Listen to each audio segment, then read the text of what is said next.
Okay, everyone, good evening. Thank you so much for joining us on Armistice Day for these, I think, really two particularly appropriate Owen poems, and really excited to welcome Viv Welton, who probably for many of you needs no introduction, but I'll do one anyways. And I'm just really delighted that she's agreed to lead our discussion this evening. As you all probably know, she's the author of the 2-volume biography of Richard Aldington, which Elizabeth is very kindly holding up there. I am holding up. And as well as a number of other war poets, and of course has written for various journals, including the Owen Association Journal, the War Poetry Review, Stand 2 of the Western Front Association, and the English Association's Journal Use of English.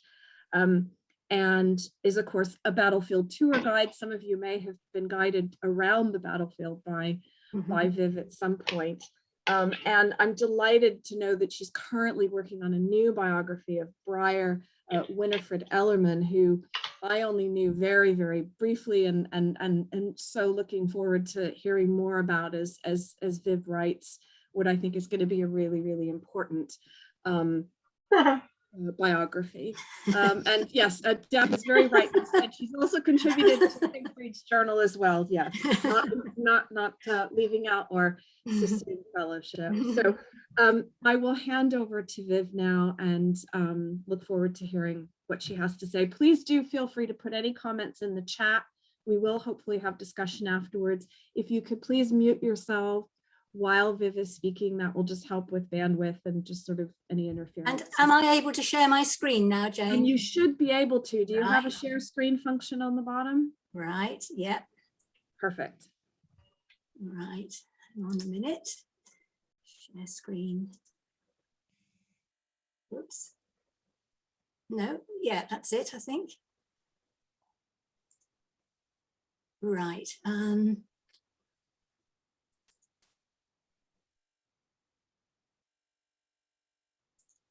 This worked great during rehearsal. Has it? Can you all see it? No, maybe that I've been now assigned the host. So let me make you the host. Right.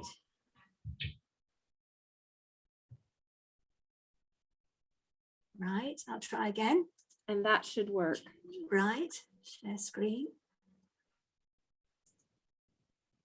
Right, does that work now? Perfect. Yeah. Right. Perfect. Slideshow from the beginning. Right, okay. So I'm going to begin with exposure. Oh. All right, I'm going to begin with exposure, but in the case of both poems, I actually want to look at the experiences which gave rise to the poems, and also the letters that Owen wrote in the aftermath of those experiences, because I think both of those actually illuminate considerably the poems themselves. In late November 1916, the second Manchesters were practically decimated on the Redan Ridge in the dying days of the Somme campaign. And that was the reason why they received a draft of 527 new troops in December and in January 1917, of whom, of course, Wilfred Owen was one. His first experience of the battlefield was, as we all know, in that flooded dugout in no man's land. And if we look at the map, incidentally, it's Dominic's map. I've never been able to improve on it. Can you see the quadrilateral in the top quarter? Yeah, can you see my arrow pointing to it? No? Q for quadrilateral. Of course, you're all muted, so you can't tell me. That's the quadrilateral, the Heidenkopf, a German strong point, and it's very close to that flooded dugout was, where Owen spent that awful weekend from the 13th to the 15th of January 1917, commanding the 3rd platoon of A Company of the 2nd Manchesters. 10 days later, 23rd of January, the company were marching up Wagon Road from Beaumont to Mel, which had been taken by the British in November. Can you see Wagon Road winding up the center of the map? they had to reach the front line, which is the dotted line that runs up your map and then turns sharply left across the center of the map. And Owen's platoon was based on that front line to the left of Wagon Road. What you will notice is that it's at that 140-meter contour line. In other words, it's the very crest of the ridge.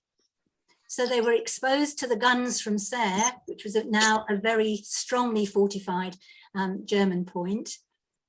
More importantly, directly in front of them in the dead ground is 10 Tree Alley, a German trench which was occupied by machine gunners.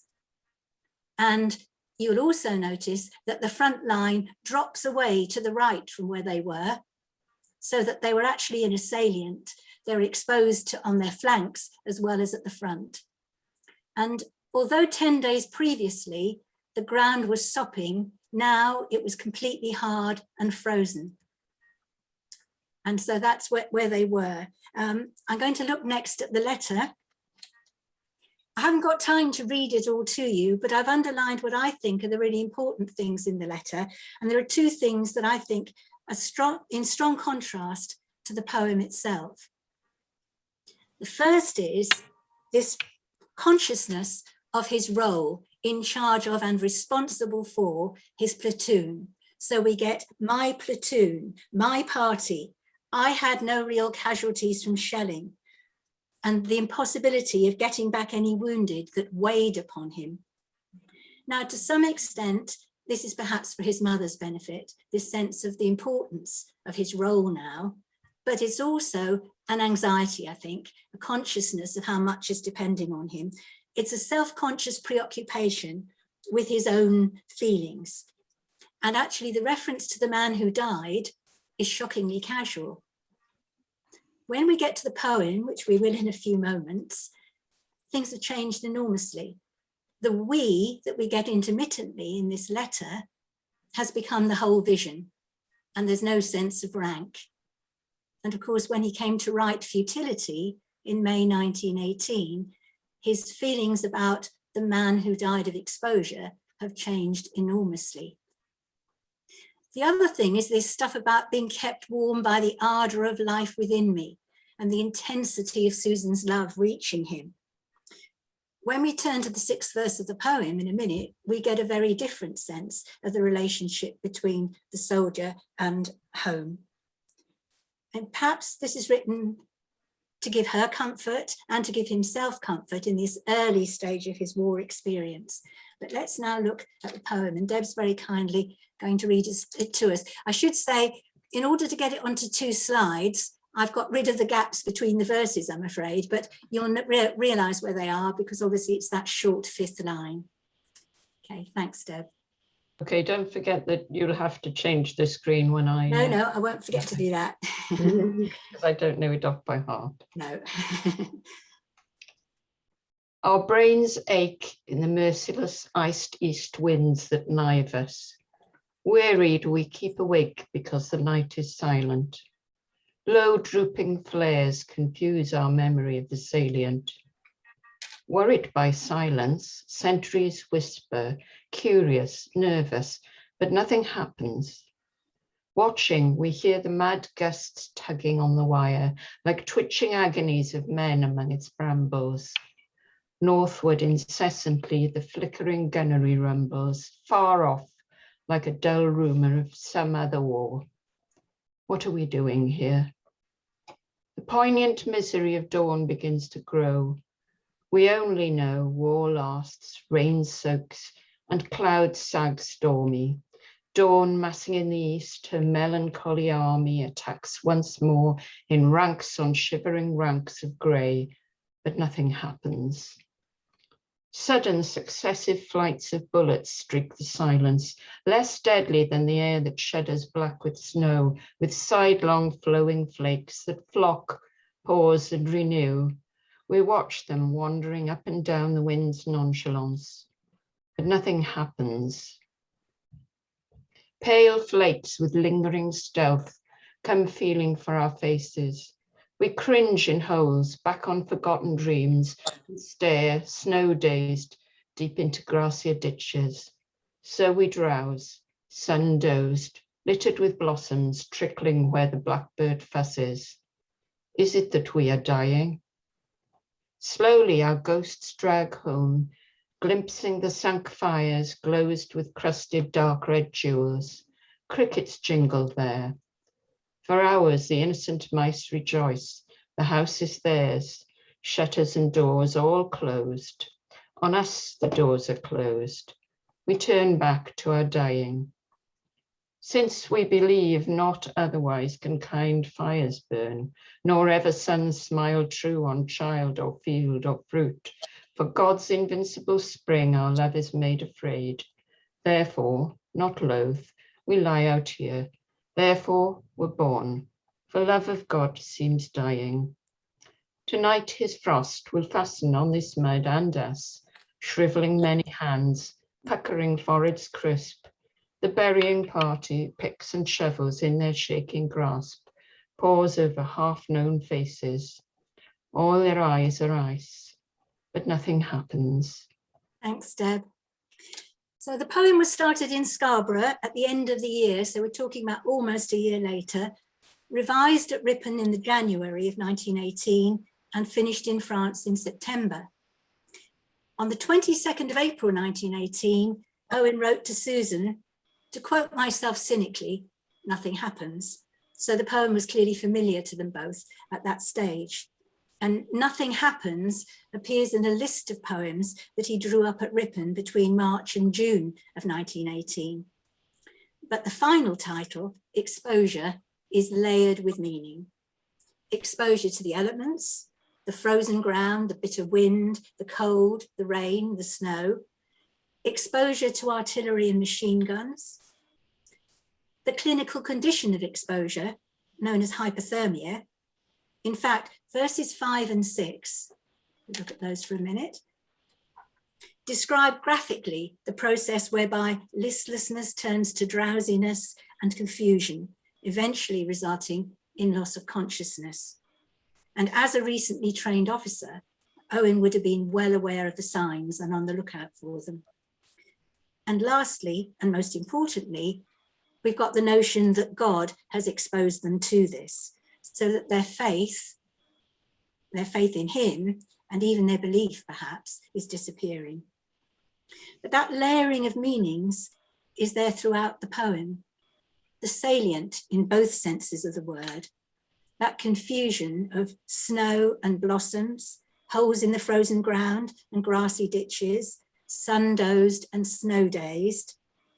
And then we turn back to our dying, their dying comrades, or their own progress towards death, or both. The paradox of their being afraid that the spring may not come, and yet it's described as invincible. And then, therefore not loath we lie out here, therefore we're born. Another paradox, the contradictoriness between, or the contradiction between the voluntariness of their service and the fact that being born when they were, their generation had little choice in the matter. Of course, some of those, that new draft would have been conscripts, but certainly not all of them. And then finally, love of God seems dying. Is that their love of God or God's for them, or both? In terms of form, this seems to have been about his 5th or 6th attempt at pararhyme, but it's much more sophisticated, it seems to me, than any of the previous ones. First of all, there's that ABBA rhyme scheme, which creates a sense of stasis, intensified by that short 5th line, which is always either negative or questioning. And then note the way that in the early verses, at least one of the pairs of rhymes is feminine, giving a sense of doubt and inaction. But when we get to the last 3 verses, they're much more clipped. But it seems to me further that this is the only accentual poem Owen ever wrote. Now you do feel free to correct me if I've got that wrong, and I know his use of meter could be extremely flexible, but this is definitely not metric verse. And those 6 stress lines are another factor in this static, heavy quality of the poem. along with its astonishing use of alliteration, sibilance, assonance, and its personification of the elements. And then that wonderful blend, glozed, which leads us, of course, to Keats. The poem is a play on Ode to a Nightingale, which is evident very much in its very first line, but also where the blackbird fusses and so on.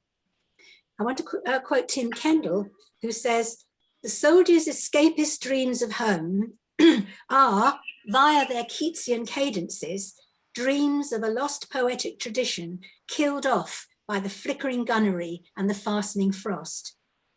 The antistrophe may stress that the doors are now closed on Owen, but he portrays that loss ambiguously, being unable entirely to regret its exposure of an idyllic tradition so ill-fitted to the war poet's reality."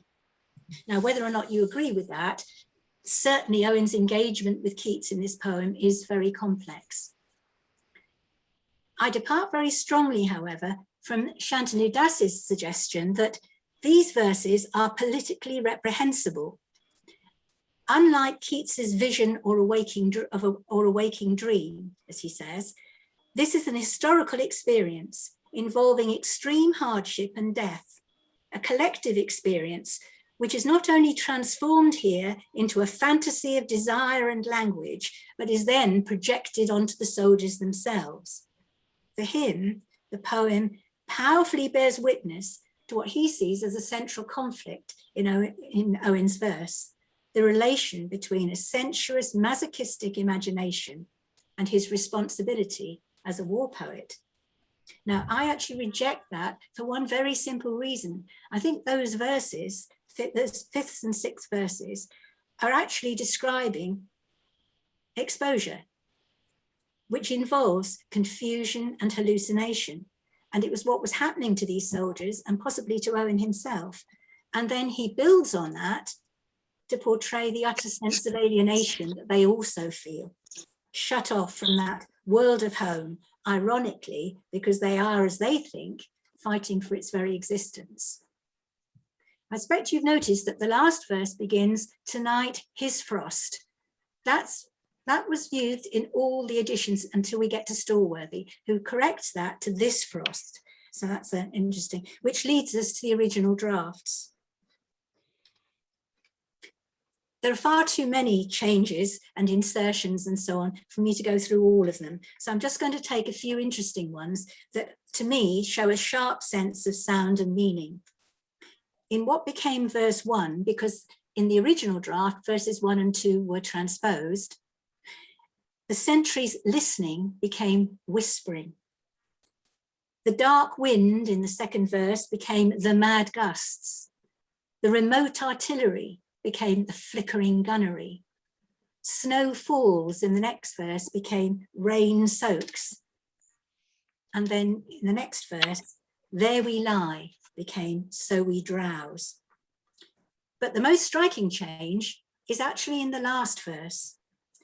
It began as a graphic account of frozen bodies, including the ice of the eyes, but it finally became an account of an action, the burying of bodies, which certainly didn't happen because of the exposure to the enemy and because of the hardness of the ground. In fact, it wasn't until the 25th of February, when the Germans withdrew from Serre, going to the Hindenburg line, that it was possible to go up onto that ridge and bury bodies which had lain there since November. Hence that 1,000 signs of death of which he writes in the letter. I'd like to stop there and listen to all your comments and observations about exposure, but I'm afraid of Spring Offensive getting squeezed out. So I'm going to ask you to keep what you want to say in your heads or put it in the chat box, and I'm going to move on to Spring Offensive. Dominic's map again, I have to say. So we're in the period now when the Germans had retreated the Hindenburg line, and you can see that strong Hindenburg fortification on the right of your map around Saint-Quentin. And so the British and the French are simply harassing them. The French made a failed attack on Saint-Quentin on the 13th of April, 1917. The following day, 97th Brigade in Owen's division took Fayette near the top of your map, and the 1st Dorsets from the 14th Brigade in their division were sent to capture Seppi Farm, which you can see in the top right. They did succeed in doing so, but then it became apparent that it wasn't an outpost. It was actually an integral part of the Hindenburg Line, and they came under very heavy fire and the threat of a counterattack. So the 2nd Manchesters, who were in Savvy Wood down at the bottom left of the map, were all up to seize the trench, which you can see running north from Seppi Farm, in order to protect the flank of the 1st Dorsets.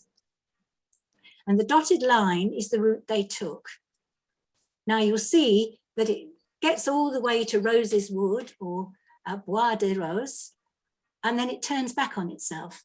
And that's because their colonel, Luxwell, realized that to advance from Rose's Wood to Seppi Farm was basically 1,000 yards absolutely exposed to the guns of Saint-Quentin.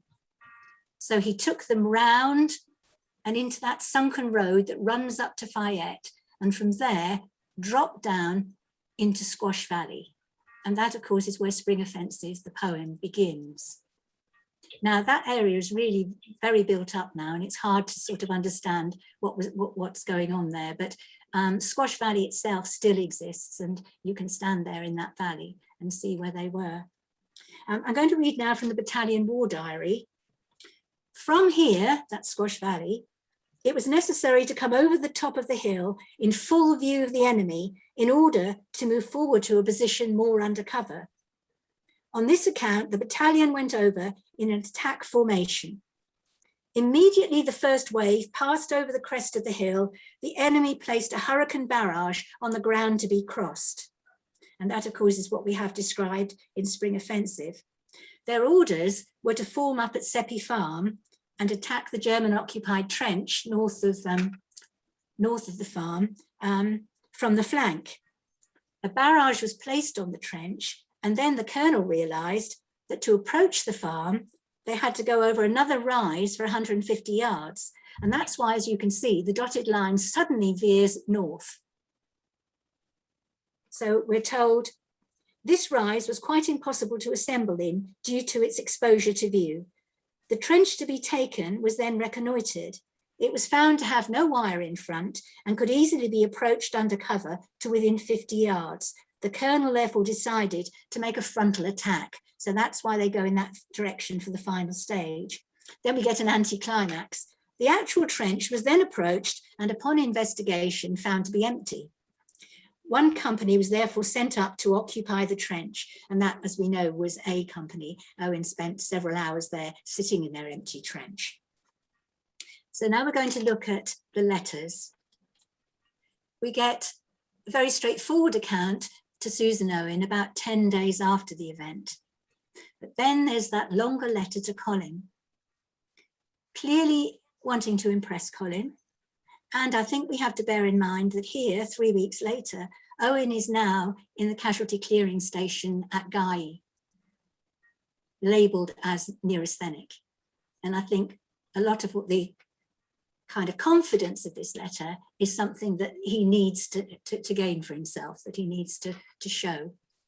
And I want to look at the similarities and differences between this letter and the poem.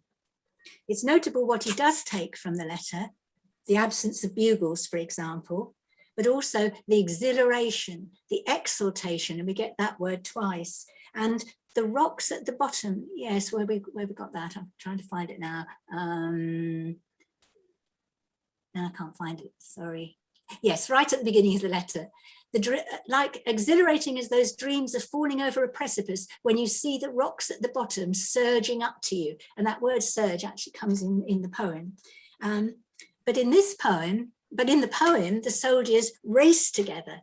Here they advance in steady lines. And in fact, reporting it, their colonel says, that's the bit in the red box, though this barrage was straight in the middle of the battalion, they moved forward through it as steadily as going on parade, each wave keeping its dressing and distance, and every carrier retaining his load. So that was something they felt very proud of having done.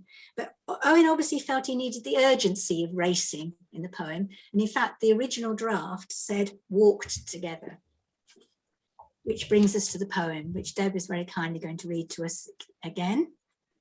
This is the Stallworthy edition, but I've put the variations from in the 1920 edition on the right-hand side, so you can see where they were different. Okay, thanks, Deb.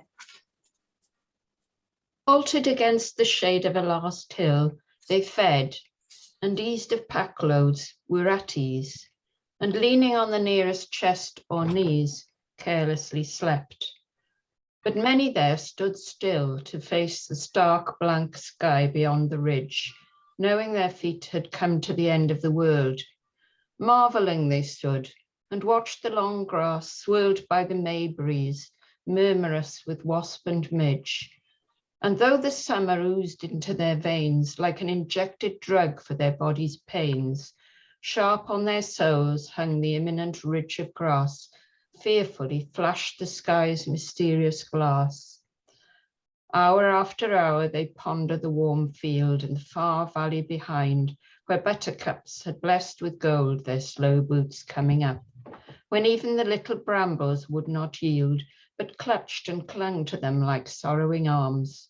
They breathed like trees unstirred, till like a cold gust thrills the little word at which each body and its soul begird and tighten them for battle.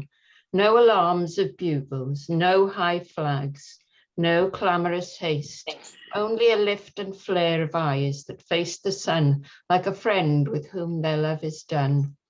Oh, larger shone that smile against the sun, mightier than his whose bounty these have spurned. So soon they topped the hill and raced together over an open stretch of herb and heather exposed, and instantly the whole sky burned with fury against them. Earth set sudden cups in thousands for their blood, and the green slope chasmed and deepened sheer to infinite space. Of them who running on that last high place breasted the surf of bullets, or went up on the hot blast and fury of hell's upsurge, or plunged and fell away past this world's verge. Some say God caught them even before they fell. But what say such as from existence brink ventured, but drave too swift to sink? The few who rushed in the body to enter hell, and there, out-fiending all its fiends and flames, with superhuman inhumanities, long famous glories, immemorial shames, and crawling slowly back, have by degrees regained cool, peaceful air in wonder.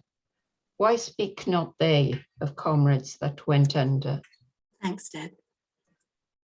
So the poem was begun in Scarborough in July 1918 and then revisited in France in mid-September. On the 22nd of September, he sent Sassoon a letter enclosing this page, these first 17 lines, and saying, "Is this worth going on with? I don't want to write anything to which a soldier would say no compris." And the manuscript shows us that it was never finally revised, the last section being a penciled edition. I'll return to that point later. This time we're given the third person plural. Owen is the painter of the scene this time, not a subject, although maybe he is one of those people who stood there still, knowing their feet had come to the end of the world. And we've got the past tense, except 2 or 3 moments when he seems to be using the present to create a sense of drama. But most importantly of all, this poem is a catabasis.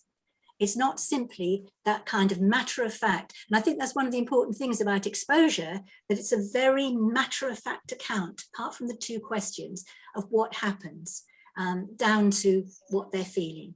But here we've got this sense of being preoccupied with the moral and psychological question of what fighting does to combatants, how they emerge on the other side. Shantanu Das comments that the manuscript is one of the most rewritten and illegible of all his papers, particularly the compacted stanza describing the actual attack or the actual advance. He comments that the fitting of such extreme experience into verse and wresting order out of chaos must require a monumental effort. Again, as in exposure, we've got ambivalences. The title refers presumably to the spring offensive on the Western Front, but is it also signifying an offensive against the spring, against nature? Spring, as Elizabeth van der Veer suggests, could also be a noun, and offensive, the adjective, suggesting spring itself attacking the soldiers. We know that the buttercups that had blessed with gold, we know from Harold that Wilfrid had made that observation as they came back from evensong from Uffington Church to Shrewsbury one evening. He'd said, Harold's boots are blessed with gold. But when we come to the sudden cups, are they the buttercups? Are they shell holes? Are they chalices which contain the wine, which is sacrificial blood? And then that last high place, that would also suggest perhaps sacrifice. Again, we've got Keatsian echoes, this time to autumn, murmurous with wasp and midge, and though the summer oozed into their veins, although the next line, like an injected drug for their body's pains, is much grimmer. As for form, this time we've got a flexible iambic pentameter. And we've also got rhyme, not pararhyme. So that the whole thing seems to me is fairly irregular, but it's as though he's got a grasp of both rhyme and meter and doesn't feel that pressure to be regular. He's in control of it, not the other way around. As for the language, I know that Andrew and Sally find the language of the poem highly rhetorical, and its vocabulary sometimes Keatsian, sometimes epic, sometimes frankly archaic. I'm not sure I understand the archaic charge, but I think the Keatsian and the epic are there precisely to undercut those visions of nature, religion, and warfare. And actually, I'm impressed by the sheer simplicity of some of this language. The slow boots, the warm field, the little brambles, then the cold gust, the infinite space, the hot blast, and finally, the cool, peaceful air. It seems to me that the adjectives in this poem are doing as important a job as the verbs. It's interesting that battle affects the soldiers differently. Two different camps, if you like. And then he whose bounty these have spurned is presumably God, although we don't get a capital letter for his. And of course, some say God caught them even before they fell, conveys doubt, if not actual loss of faith completely. More significantly, their surviving comrades can say nothing about them, not for them, religious consolations. So what is the role of nature in this attack? Dominic Hibbard suggests that having refused the offered blessing of communion with the natural order, the men have become victims sacrificed to nature. But Elizabeth argues that the soldiers haven't refused the offered blessing, that such communion is no longer possible, that nature has withdrawn from them and not vice versa. She also comments on the fact that the surf of bullets, I think it's on the next page. No, it's back there, isn't it? Yes. That the surf of bullets is the only reference to a human enemy. Yes, it's in that final bit of the, down here, breasted the surf of bullets. But that was the nature of the attack. The danger was from the distant artillery and machine guns clearly trained on that skyline. But whether or not this was the case in the actual engagement, these men clearly are involved in hand-to-hand combat, out-fiending all hell's fiends and flames. Now, the last date we can be certain it was worked on was the date when he wrote to Sassoon, the 22nd of September, when he asked Sassoon if it was worth going on with. Had he only written those first 17 lines at that stage? It would be interesting to know, if we could only know, whether he worked on it after his action on the Beaurevoir-Fonsomme line on the 1st of October at Joncourt, the one that earned him his MC. because that was a much more violent interaction with the enemy, as was evident in his subsequent letters to Sassoon and to Susan. Shantanu Das has ethical problems again with regard to the last 3 verses of the poem. He suggests that if we interrogate our responses closely, we realize that at times we are even made party to the violence we seem to be repudiating. He sees this as plunging us headlong into the relations between the aesthetic and ethics of representation. Again, I don't agree. For me, Owen is striving to portray the experience honestly. Remember that comment to his mother after the attack at Joncourt on the 1st of October? I can find no word to qualify my experiences except the word sheer. I lost all earthly faculties and fought like an angel. The thrill and the exhilaration of war, the excitement, are as much part of it as the suffering. And Owen does reach a moral conclusion. These superhuman acts are inhumanities. The long famous glories are immemorial shames. In our topsy-turvy world, they are both. But these men are ultimately changed and silent, wordless. No compensatory notions are available to them. I think that final verse is crucial. For me, it constitutes an absolute renunciation of the arguments of contemporary historians like Dan Todman and David Reynolds that Owen only betrays the infantryman as victim, as dying but never killing. And it's not the only poem in which he portrays the infantryman as killer. And these may have been the last lines he ever wrote. They are a penciled addition to the manuscript. If I can be permitted to end with a personal observation, on this day of remembrance, it seems to me vital that we honour Owen as someone who strove to tell the truth about war, a very complicated truth. In volunteering to fight for one's country, one volunteers to kill other human beings. But the responsibility for that is perhaps not the soldiers, but societies. Okay, how do I stop sharing my screen? If you just there we are. Stop share. Yes, it's simple, Thank you, isn't it? Vivien. Thank you very much indeed, and wonderful ending. I know people, yes, please, everyone, hand clap or emoji. That was amazing. I have lots of observations, but I want to throw it open to the floor.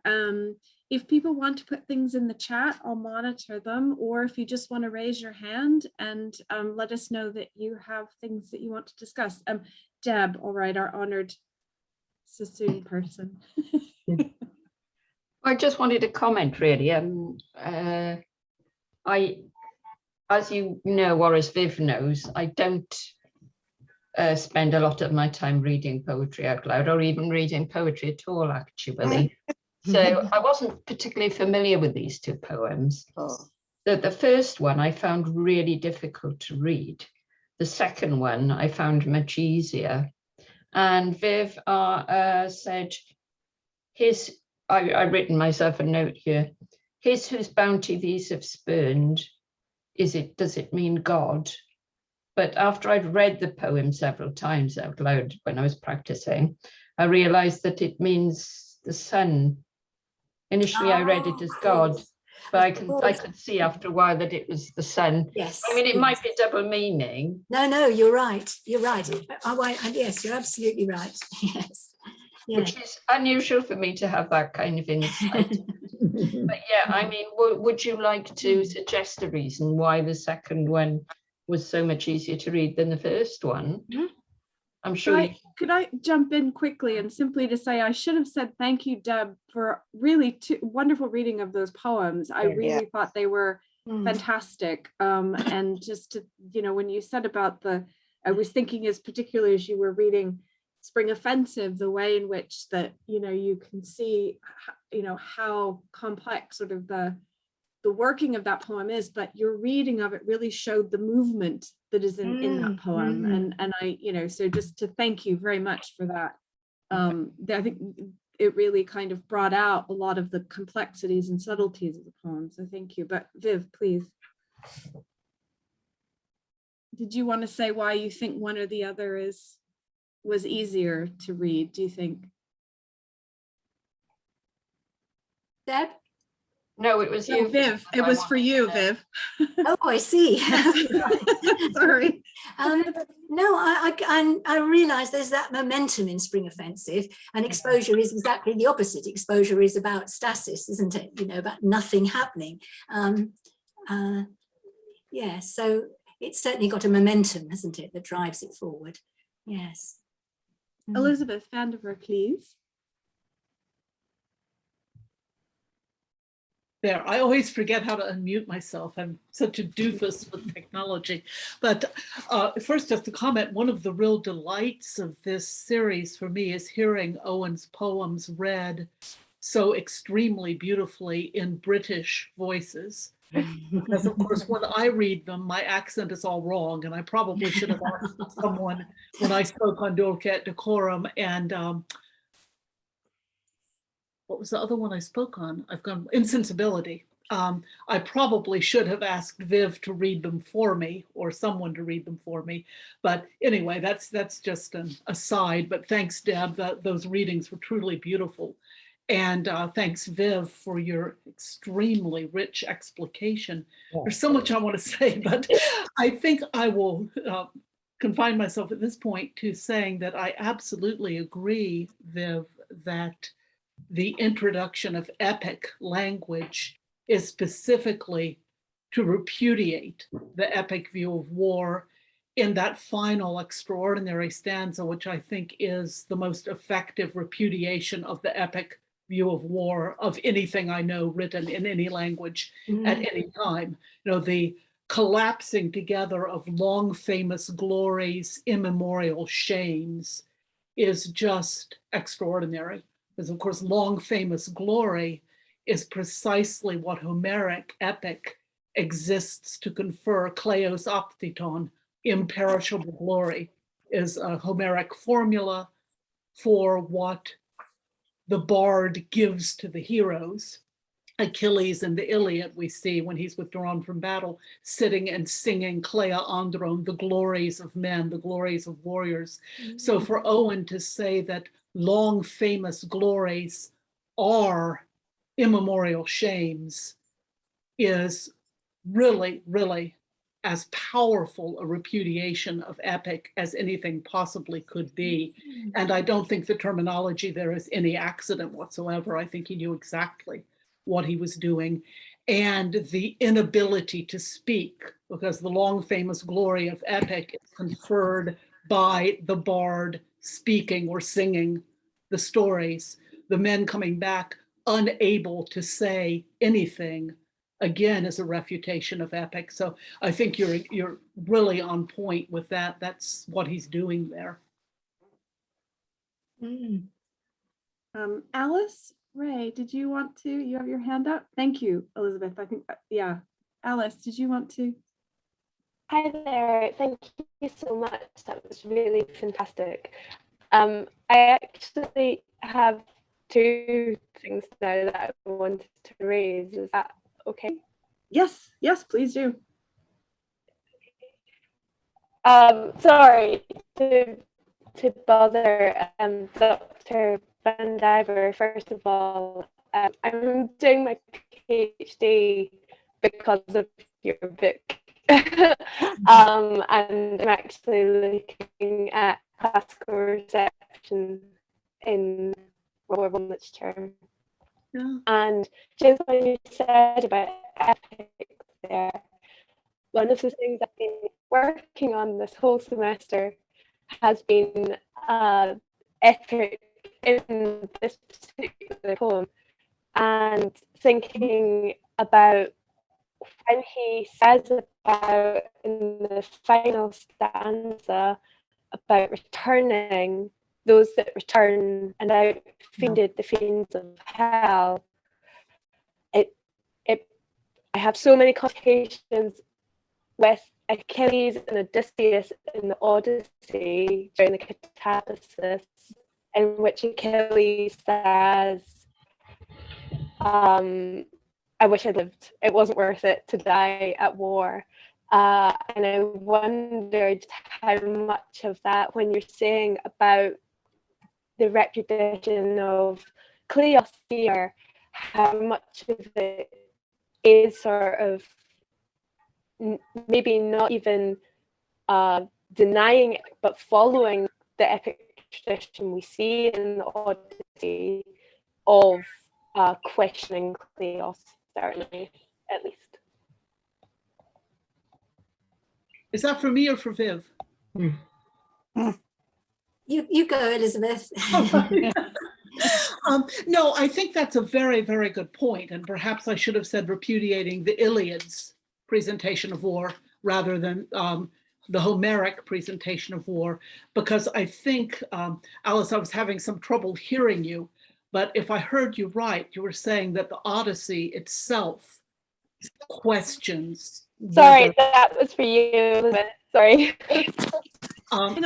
Sorry, can I interrupt? Maybe Alice, if you turn your camera off, we might get a better bandwidth because I think you're breaking up a little bit.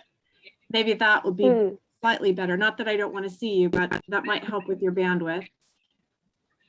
So Alice, I think you were saying that the Odyssey itself questions the value of war and the value of dying in war. Is that was your point?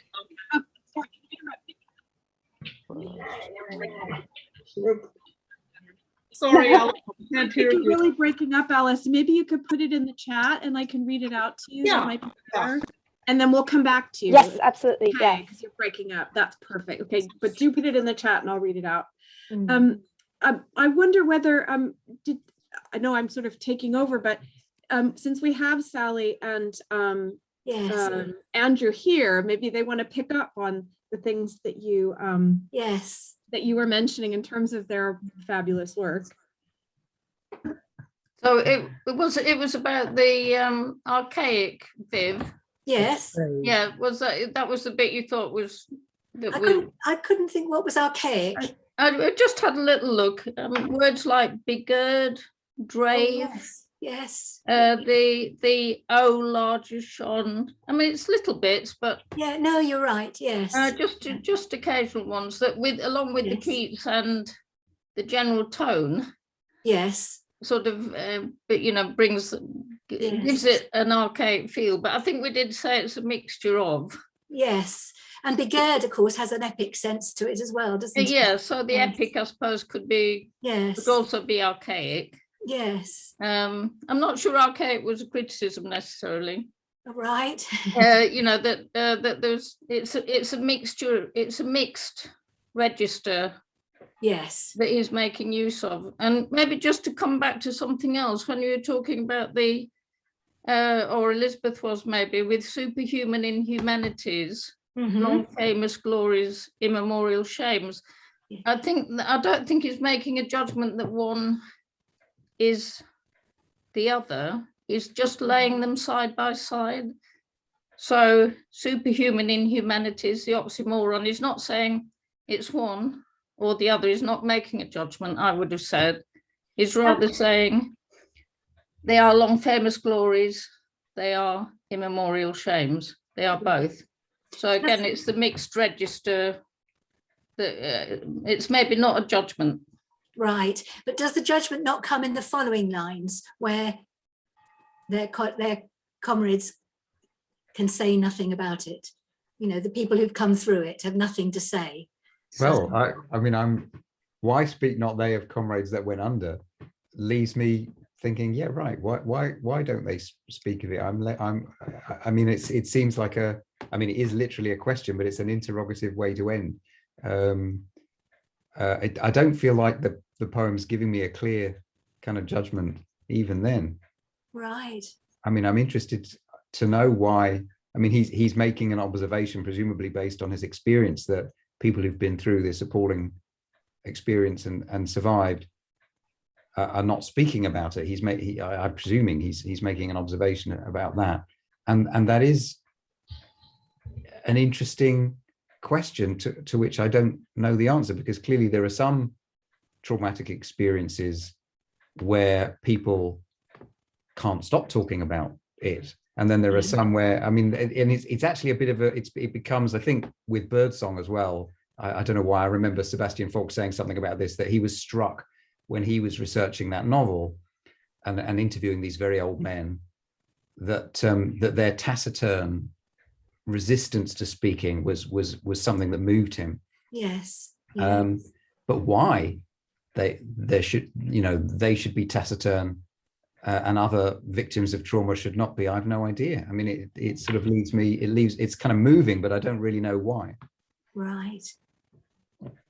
Am I being done with that? I don't think we were saying that he's I don't think there's anything wrong with the balancing of judgments. I think that's what I'm trying to say. I think it's an interesting poem where we are left to find our way. Yes. In seeing where the balance lies. Right. Yeah. You know, that line, long famous glories, immemorial shames, even metrically, it's perfectly balanced. Yes. There's no, it doesn't come down one way or the other. It's more truthful maybe to say, and like you made the point, you know, the exhilaration of war, Yes. it's more truthful to say it's both, you know, the sense of long famous glories and immemorial shames. Yes. Yeah. Yes. As you said at the, you know, and you said at the end too, that, and I wrote it down, it's a complicated truth, isn't it? It's not an easy, yes, you know, it's the, you know, he's putting out that this is a complex thing. You know, he was both a soldier but he wasn't a pacifist. I was a pacifist with a very seared conscience, you know? So it's that, not ambivalence isn't the right word, but that complex relationship that he has and that perhaps we have to war as well. Yes, yes, yes. I'd be interested to see what people feel about Chantanu's feeling that there is something kind of not quite ethical almost about in both exposure and spring offences. I don't know what people feel about that. I wish I could remember that argument. I can't remember it. I'll have to go and get the book. Should I find what he says? What about exposure or about spring offensive? So this idea of the ethical nature of it. I mean, I can't remember whether he was. Yes. I think he was here. To sort of, you know, I mean, in some ways, he sees this as plunging us headlong into the relations between the aesthetic and ethics of representation. This fact that we're actually being drawn into the excitement of the advance. Sorry, can people please mute themselves? I'm getting some feedback. Sorry, Peter. Yes, Peter. No, you won't get that. That's my phone. Sorry. What do you want on? Do you want it back on? I just want to talk. I'm going to get the book. Sorry, could you just mute yourself, Peter? Thank you. Okay. Thanks. Can I just say, sorry, Outfeeding all his fiends and flames recalls Milton, doesn't it? Satan on the lake of fire. Yes, true. Yeah. So, you know, this is the ultimate rejection of ethics, isn't it? Yes. So it's the archdemon, who is also at the same time a hero. Yes. Yes. Yes. Sorry, did you want to go back to the quote, Viv? And then Alice has put a question in relation to spring offensive. He says that if we interrogate our responses closely, we realize at times that we're being made party to the violence we seem to be repudiating.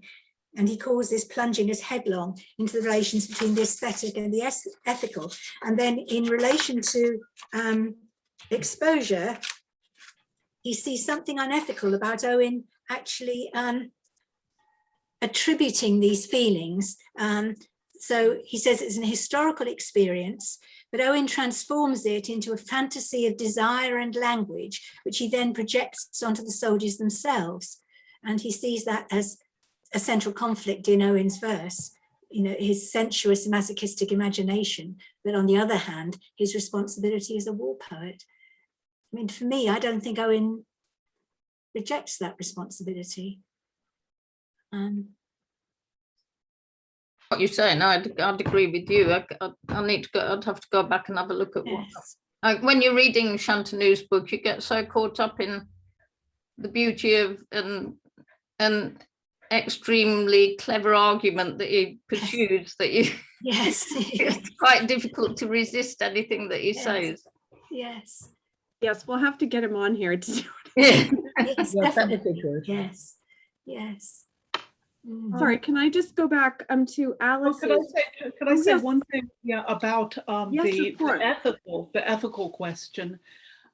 I would have to go back also and read what Shantanu says in context, but it seems to me that the objection he's making is an objection that could be made to any poetry, or for that matter, artwork of any kind that portrays tragic or horrible or violent things. I mean, when we Yes. look at Guernica, Yes. we are immersed in the beauty of Picasso's painting at the same time that we recognize the horror it's portraying.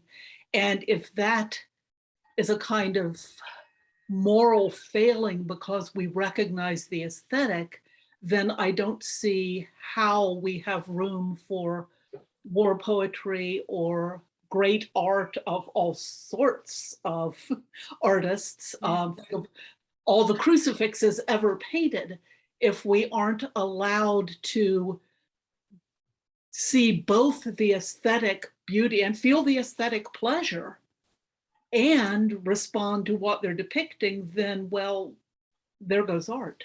So I'm not sure what it is that Shantanu is seeing in exposure and Spring Offensive specifically that makes that more of a problem for those poems than for all great poetry about difficult subjects. Yes. Yes. Yes, would that he was here for that question. I know. Because I admire and respect his work very much. So I would like to ask him that. Yeah, we'll get him. Hopefully he'll see the recording. I'll bug him. Jane Backhouse, you had a question. I realize we're at 8 o'clock, but maybe we'll go on for a few more minutes since we have some questions. Jane, please. Sorry, it's not a question. It's just an addition to actually what's going on, because in terms of where I've been today, I have got 100 years of remembrance and the pleasure and the comradeship and the positive that people are actually manifesting. The whole of the field of remembrance is so positive that, you know, you've got the conflicts that go right the way through to Afghanistan. And my friend who is an Afghanistan veteran, and yet underneath all the fact that we're there is this moral dilemma, this inhumanity to man, and this idea that Spring Offensive just speaks to me so much, because it is that lyrical. It's in War Requiem, I think. If correct me if I'm thinking a bit wrong. It's certainly, I can hear it set to music.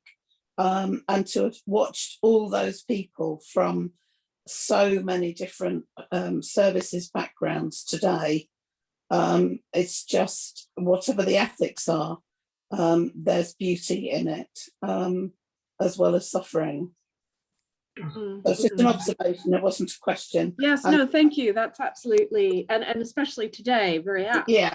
Absolutely. It's just really, I found this evening really moving. So I can listen to you, Viv, for ages. I can listen to this discussion. There's so many lovely people in this group. I'm very honoured, but it just puts it into context today, having been surrounded by service personnel of every generation and every conflict inside the Westminster Abbey. It's put it together. So thank you very much. Oh, that's wonderful. Thank you. I'm glad it's really meaningful. Thank you so much. I'll just take, I had a question.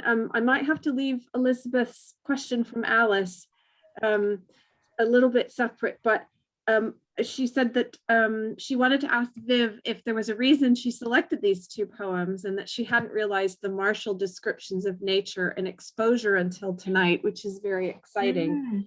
There's probably an easy answer to the question, though, isn't it, Viv? Which is I asked you to do. Yes. I put you, well, you did get to choose. I think I gave you a few options, but you did We choose keep them. finding, don't we, that the pairings actually, you know, are each poem reflects where interestingly on the other in the pairing. Yes. Which is down to sort of, we haven't talked about her that much, is down to sort of Sitwell's organization of the poems, which I think is such an interesting factor and has sort of come up again and again throughout this. And it's something we will probably discuss as we kind of wind up the series, is thinking about the way in which as an editor, she had put these sort of together with Sassoon's help, but I think a good deal of this was down to her sort of decision making in the way that they've been organized, and I think that's really important. I think one of the things I just wanted to note is how Viv's battlefield tour guide experience has made this really, really resonant tonight, because I hadn't, even though I know Dominic's book and I've seen the maps, hadn't really compared them when I followed sort of the biography and so forth. And I think, I mean, well, for me, and this is probably a heresy for our more sort of battlefield orientated people, that maps, I like maps for orientating things, but they're not the most important things to me. It's the language that's the important thing. But to have Viv sort of present where Owen was, and how those things kind of, and I think just finding the way they moved around to try and get out of the sort of line of fire, and that whole thing really made these poems so much more interesting, I think, because it really situated them not just in a sort of literary, imaginative, or kind of creative context, but actually the spatial context in which they exist, which I think we I mean, I certainly lose sight of in some ways. So I think to have that really set out so clearly and so well was really helpful to me, and good. Interesting. Thomas, did you want to add a comment? Yes, please. I just wanted to say that I read All Quiet on the Western Front this last couple of weeks, and actually there was a really remarkable passage, I felt, within where Paul describes something about the something akin to the super inhumanities as a part of a process that he went through, or the character went through, when they were going into battle. And I read a lot, I saw an awful lot of correlations. It's as though it was just being spoken by a different person, but at the same kind of experience. I don't know about the technical poetic side of things, but I just felt on a superficial level, at least, my understanding of what was written there seemed to correlate amazingly well with that phrase.